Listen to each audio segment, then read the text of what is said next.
you get from the universities. And the ocean of knowledge which is internally received.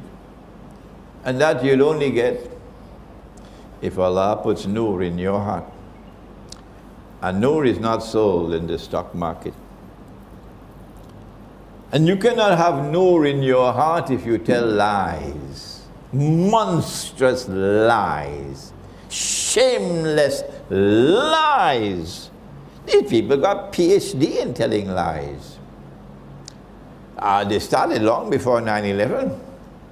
When 9/11 took place, I said, well, you know, there are three kinds of lies. There are normal lies, and then there are great lies, and then there's 9/11. I thought this was the biggest lie of all. But they've been constantly lying, shamelessly lying. And then go to church on Sunday morning and pretend to be a civilized people. So this man is to be found at the place where the two oceans meet. Majma'ul Bahrain. The ocean of knowledge externally acquired, and the ocean of knowledge internally received. And if you want to get knowledge internally, you must have nur in the heart. And that nur comes only when there is sincerity in the heart. The heart must be for Allah. There's a beautiful hadith, my teacher, Maulana Dr. Muhammad Fadlur Rahman Ansari Rahimahullah, gave it to us. That Allah's Messenger said, you must memorize it. Man kana lillah, kana Allahu lahu. Whosoever is for Allah, Allah is for him. Allah is for her. Man kana lillahi, kana Allahu lahu. In addition to that, the one who will receive nur from Allah must direct attention to establishing a proper relationship with Nabi Muhammad alayhi salatu wasalam, because he is nur. قَدْ جَاءَكُم مِّنَ اللَّهِ نُورٌ وَكِتَابٌ مُبِينٌ. There has come to you from Allah a nur, and this book, a nur, and this book.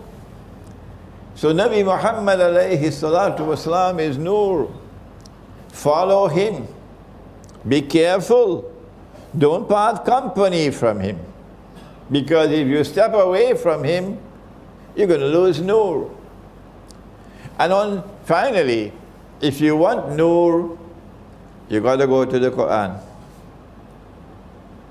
Allah is nuru samawati wal ard. And the Quran is the kalam of Allah. So every word in the Quran is a window to nur.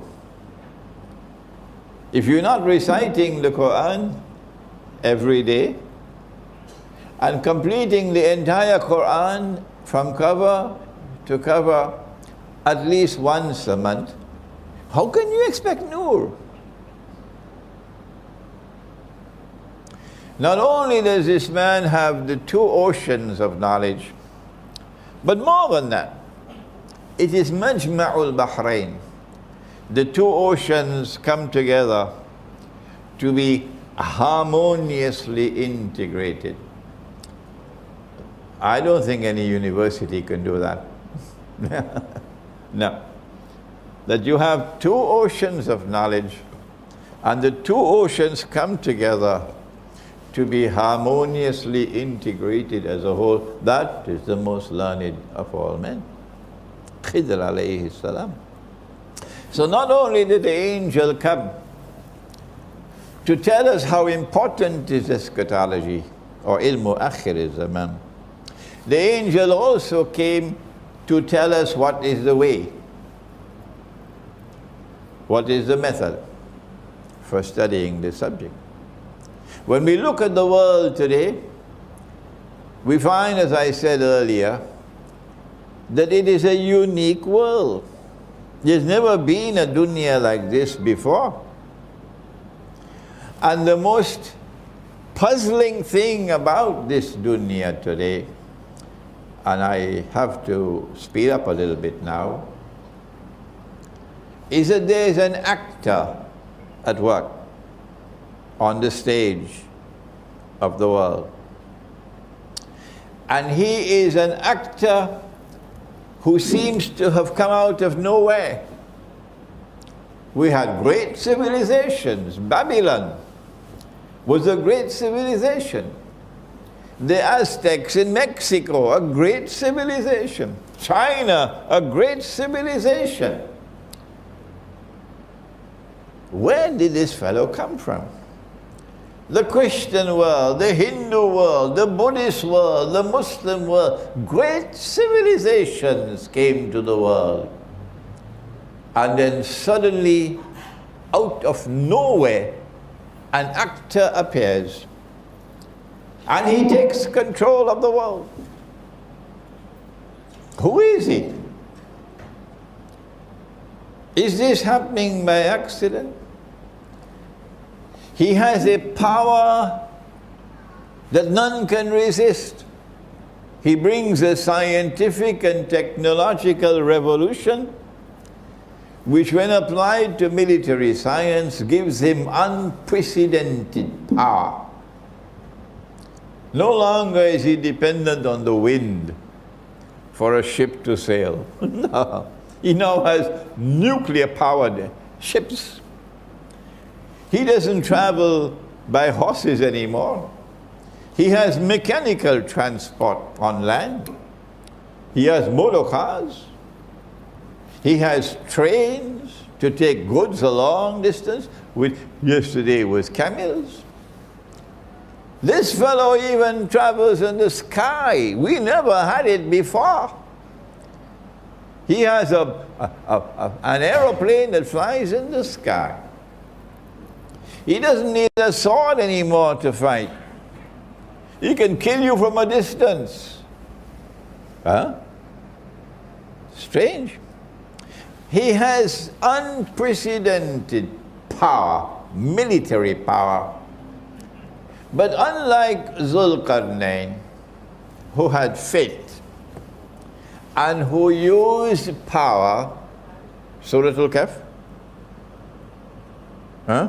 Surah Al-Kahf? You must shake your head a little bit. Surah Al-Kahf. Zulqarnain used power to punish the oppressor and to bring relief to the oppressed. And Zulqarnain used power to help those who have faith and who are righteous in conduct, and to reward them. But this fella is the opposite of Zulqarnain. This fella is essentially godless, essentially godless. And he uses his unprecedented power to oppress like no oppressor has ever been. And he uses his unprecedented power to target those who have faith and who are righteous in conduct. It doesn't matter whether you're a Christian or a Muslim or a Jew or a Hindu or a Buddhist. It doesn't matter. Once you want to be truthful, once you have integrity and you will stand up for the truth, once you are righteous in your conduct, this man is coming after you. Who is he? He comes and uses his power to oppress, and he wants to take control of the whole world. In Mr. Putin's beautiful expression, Vladimir Putin, the Russian president, he said about this man, he has imperial ambitions, which is very dignified language. He wants to rule the world. This fellow embarks upon an effort to rule the world. But we find him moving through 3 stages, and I gave this lecture right here in this surah just before Ramadan. And Allah spoke about it in the Quran in Suratul Mursalat. Allah says, Intaliku ila zillin dhi salathi shu'ab. Proceed now. The world now proceeds to a shadow which will manifest itself in 3 stages. In Akhiru Zaman. It was not possible for anyone to interpret this ayah until the world experienced Pax Britannica and then Pax Americana. You cannot explain Pax Britannica with any of the tools of political analysis. No. No. You cannot explain the passage from Pax Britannica to Pax Americana using the tools of normal political analysis. No. Not at all. The passage from Pax Britannica to Pax Americana and the role of the Bretton Woods Accord and the emergence of the International Monetary Fund, which meant goodbye to His Majesty the Sterling Pound. Goodbye to Britain. Goodbye to Pax Britannica. And now it's time to say goodbye to the US dollar. But if you are studying the subject from eschatology, you would know that Brexit means goodbye to the euro as well.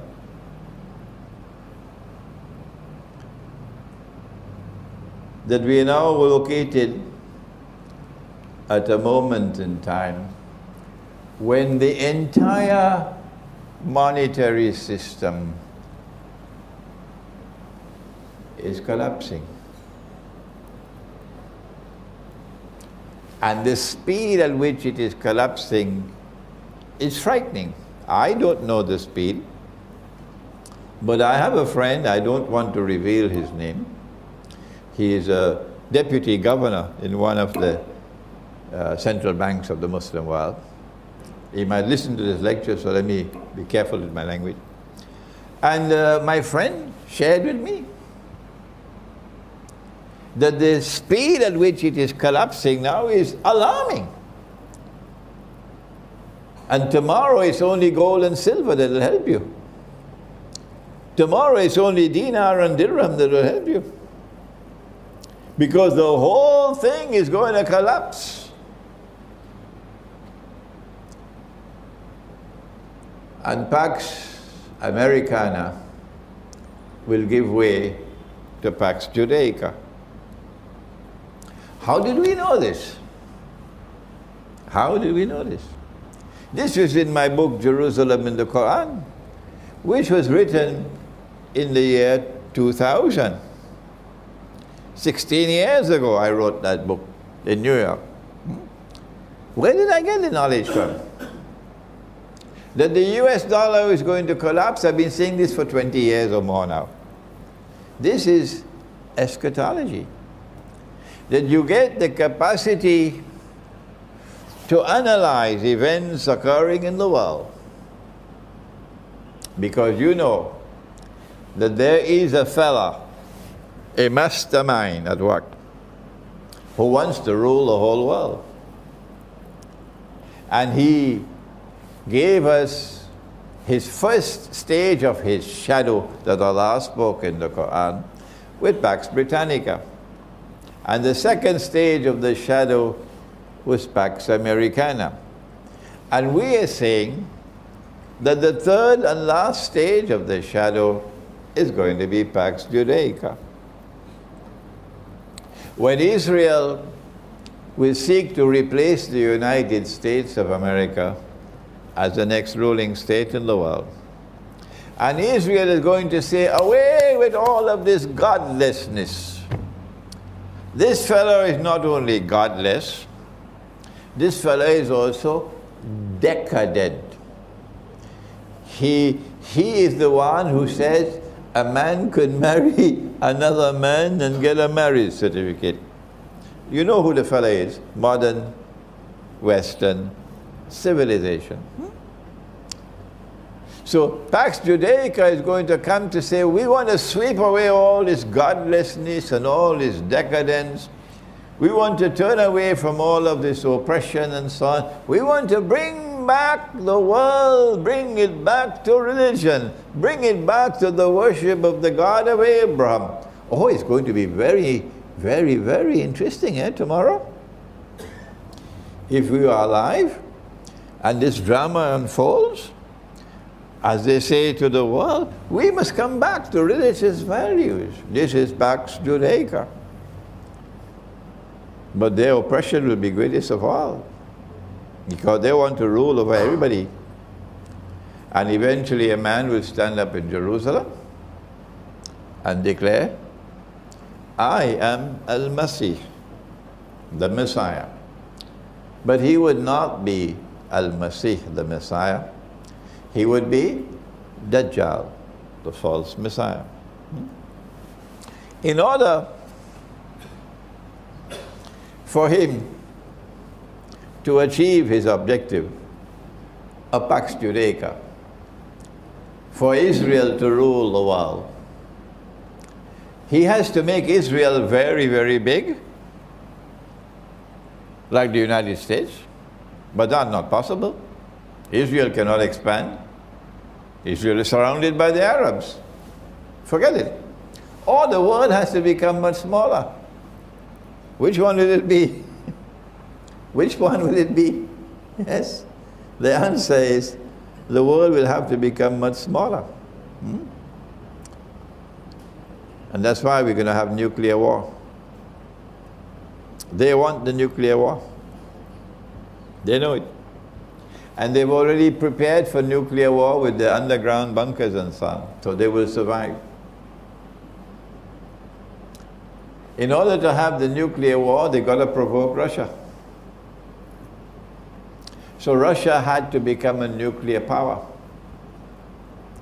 And that's why they transferred nuclear technology to the Soviet Union. Yes, so that the Soviet Union could become a nuclear power, so that tomorrow there could be nuclear war, so that the world will become small. Are you beginning to understand now what's happening in the world? Yeah. The next event that is about to occur from our eschatology is the Great War. Let me quote the hadith that the Turkish government is not comfortable with. And the Ottoman Empire wished that this hadith could be rubbed up and put away. Nobody read it. Nabi Muhammad alayhi salatu wassalam is talking to his companion Mu'az ibn Jabal radiyallahu ta'ala anhu. And they're sitting next to each other. His hand is on his shoulder, I think. And he said to him about the signs of Akhirul Zaman. The hadith is in the Sunan of Abi Dawood. And he says to him, Umranu Bayt al-Maqdis, when Jerusalem is center stage and flourishing, built up, Kharabu Yathrib, at that time, look to Medina and you see Medina in full-on dissolution. No event in Medina, nothing. It plays absolutely no role whatsoever, even in Arab affairs. Kharabu Yathrib Khuruj al-Malhama. When that occurs, which is where we are now, then look for the Malhama. The Malhama is a great war. The Malhama is not just a great war. It's a war like no war has ever been. None. First time. What kind of war will it be? The Malhama. Hadith in Sahih Bukhari that 99 out of every 100 of the combatants will die, will be killed. 99% will be killed, and only 1% will survive. I hope NATO is listening. If you're in the US Armed Forces, or if you're in the British Armed Forces, please stop and listen to this lecture, because your chiefs will not tell you this. When you attack Russia, listen, 99 out of every 100 will be killed. This does not happen in conventional warfare. No. The only way that 99 out of every 1,000 can be killed is if it's a war with weapons of mass destruction. Among the weapons of mass destruction that we know of are nuclear weapons and thermonuclear weapons, but there could be others that we don't know about. So don't send me any emails on the subject, please. Thermonuclear weapons, weapons of mass destruction is enough. That's what is in the hadith. And each one will say, I will be the one who would survive, meaning they're going to enter into this war not knowing whether they're going to win or not. There'll be uncertainty when they enter into this war. My opinion, and when I give an opinion, of course, never accept it unless you're convinced that it is correct. My opinion is that the NATO is preparing for war with Russia. And I'm not the only one who holds that view. There are many others. And the war is around the corner. And once that war takes place, it is inevitable that it would eventually become nuclear war. We don't know whether it will start as nuclear war or whether it will be a conventional war which will eventually become nuclear war. We don't know. I'm not a prophet. I don't have an angel speaking to me, no. We know that the war is going to come soon, because the longer they wait to attack Russia, the stronger Russia becomes. And the nice thing, the wonderful thing that makes our hearts so warm is that Russia is not afraid of them. If Russia is standing up against the oppressor, then why can't you see that you should support the one who is standing up against the oppressor? Why are you continuously blind? What can I do to wake you up?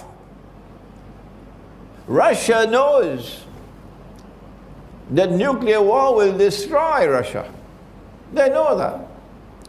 But the Orthodox Christian Russian people are not afraid of death. No. No one is saying to Putin, be careful, we don't want nuclear war. No, the Russians are not doing that. If an Orthodox Christian is not afraid of death, why should a Muslim be afraid of death?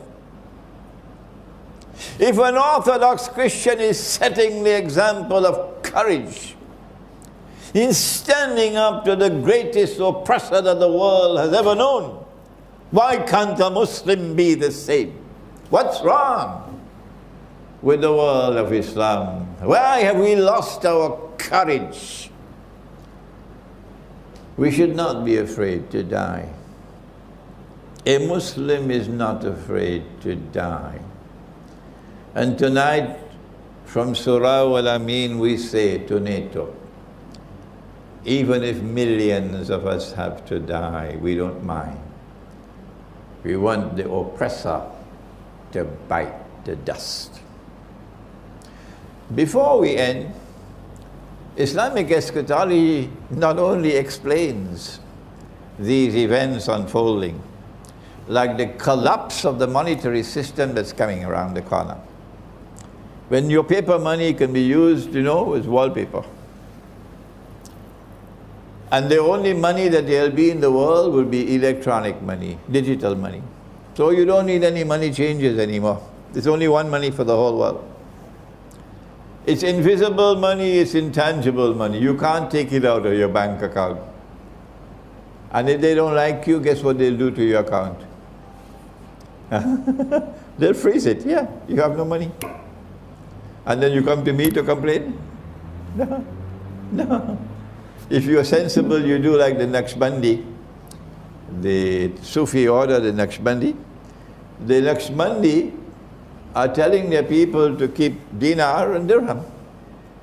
Sheikh Nazim, rahimahullah, who died a few years ago, he ordered all his followers to keep dinar and dirham. Very sensible. Very sensible. The Naqshbandi, I am told, are going into the countryside and farming, organic farming. Very sensible. Very sensible. I have to pause now because I get lots and lots of emails. I get them from Belgium, I get them from France, I get them from Britain, I get them from the United States, I get them from Algeria, I get them from Morocco, all over. Sheikh, where is the Muslim village? We want to come and join the Muslim village. We want to leave this godless world and come and live in the Muslim village. Well, the answer is, well, my students in different parts of the world, they buy land and they put animals on the land and they're doing some farming, but none has built the villages yet. But let me tell you the story of one of my students. He's Malaysian, and he's the only one to have done it so far. He sold his house in KL. He gave up his job, which had riba. He looked on the internet and he found land, which was cheap. And he bought 1 acre, cheap. And he went and built his house. He didn't get a contractor, no, he bought the material and he employed the men and built the house. He planted rice. He planted date palms, different kinds of date palms. He planted fruit trees. His 1 acre has now become 6 acres. He has goats. He has chicken. He has ducks. He has horses on his land. It's only about an hour and a half out of KL. But to get to this land, there was a road where only a motorcycle could go. That's why it was so cheap. And he built it up. So now a motor car can go. And I went 2 weekends ago to this brother, with a wife and me, mashallah, mashallah, mashallah. He could not have done it if he didn't have the support of his wife. His wife has been at his side supporting him, yes, mashallah. And they're a young couple with a son about 5 or 6 and a daughter about 2 or 3, that's it. And only a few villagers living around there, some distance away, small kampung. But a beautiful spot where he is. And when you go there, you don't want to go back to KL. So why don't you do that? Instead of sending emails to me from France and Britain, Sheikh, the Muslim village, why don't you do what this brother has done? Sell your house in London. Yes, sell your house in London. Give up your job, make hijrah. Go look for the countryside where land is cheap. The land on which he's planting his rice, he bought for 10,000 rupees, 10,000 ringgits an acre. It was swamp land, he had to fill it up for 10,000. So that's what you can do in preparation for nuclear war. You have to stock up on food, you have to stock up on water, you have to stock up on energy. He has a well, a tube well. He's going to use solar energy to bring the water up. But in addition, he's sensible, he has a hand pump. So if the solar energy doesn't work and there's no electricity, he can still get water using a hand pump. This is how you prepare for nuclear war by getting out of the city. Getting out of the city, because the cities are going to be anarchy when nuclear war takes place, because there will be no food and no water and no gasoline for your motor car, no transport. Instead of seeking to run away from death, you must have it in your heart. No, I continue the mission of Islam. I'm not running away from death. Allah gives life and Allah takes life. But I have a duty to try to protect my family as best as I can, and that's why I'm moving to the remote countryside. Before I end, not only does Islamic eschatology explain the events which are unfolding in the world, like nuclear war, like the collapse of money and so on. One world government ruling you from all over, only one world government. Islamic eschatology also tells you what's coming tomorrow. And the most important event to come after the Great War, he said, sallallahu ta'ala alayhi wa sallam, he said, khurujul malhama. Who is he speaking to? Mu'az ibn Jabal. Hadith in Sunan of Abi Dawood. He said, khurujul malhama, Fathul Constantinia. That the next event to occur after the Great War or the Malhama would be the conquest of Constantinople. That is why they changed the name to Istanbul. Not only did these wicked people with a capital W, not only did these wicked people change the name from Constantinople to Istanbul to hide the subject, they did more than that. They prohibited the use of the name Constantinople. It's against the law. So tell Mustafa Kemal to get lost. And all those who honor him and respect him to tell him, get lost. Because if Nabi Muhammad alayhi salam used the name Constantinople, then it is Sunnah. And you cannot prohibit a Sunnah. You must be crazy. The conquest of Constantinople takes place after the Malhama. So it's a lie that they told 600 years ago, the Ottomans, that the Ottoman conquest of Constantinople in 1453 fulfilled the prophecy of Nabi Muhammad alayhi salam. That's a lie. The Malhama has not taken place as yet, Sultan Muhammad Fateh. Why are you lying like this? Yeah, you're a liar. They honor you, they honor you in Turkey, and we say you're a liar. Because the conquest of Constantinople, prophesied by Nabi Muhammad alayhi salatu wasalam, is still to come. I know it's going to give headaches to NATO. I know NATO is scared now when they listen to lectures like these. Because this is Muhammad alayhi salatu wasalam speaking. This is not Nawaz Sharif speaking. It's Muhammad alayhi salatu wasalam speaking. What happens after the Malhama? What do we do?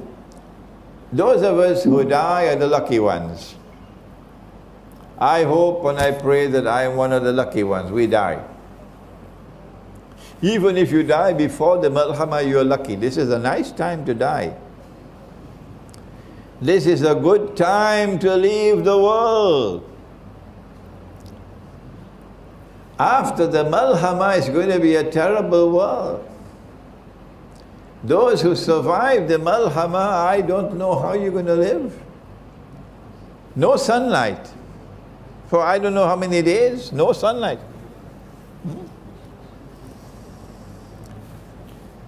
But this is the message that we give from Islamic eschatology. And may Allah take these words of mine all over the world. That if you live to see the Malhama,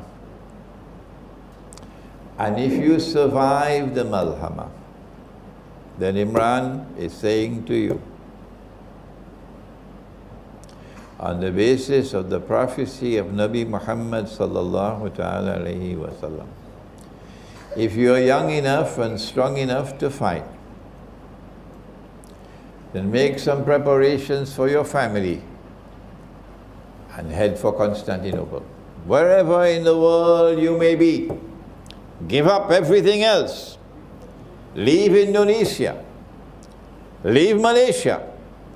No government can stand in your way. The followers of Muhammad alayhi salatu wasalam, all over the world, as soon as the malhama takes place, are going to head for Constantinople. Because he said, sallallahu ta'ala alayhi wa sallam, لَتَفْتَحَنَّ الْقُنْسْتَنْتِنِيَّةِ, you will most certainly conquer Constantinople. وَلَنِعْمَ الْأَمِيرُ آمِرُهَا, what a wonderful commander will that be, of that army. وَلَنِعْمَ الْجَيْشُ ذَلِكَ الْجَيْشُ, and what a wonderful army that would be, that will conquer Constantinople. But there are, both in the Quran and in the Hadith, indications that we will conquer Constantinople on the basis of an alliance with Orthodox Christians. It will be a Muslim-Christian army that will conquer Constantinople.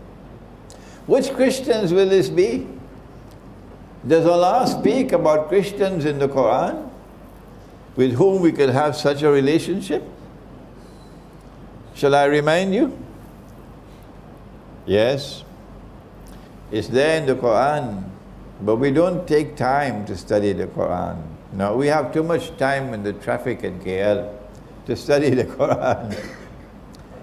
وَلَتَجِدَنَّ أَقْرَبَهُمْ مَوَدَّةً لِلَّذِينَ آمَنُوا الَّذِينَ قَالُوا إِنَّا نَصَارَى.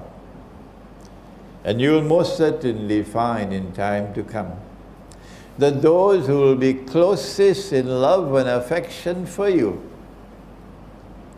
would be a people who proclaim, we are Christians.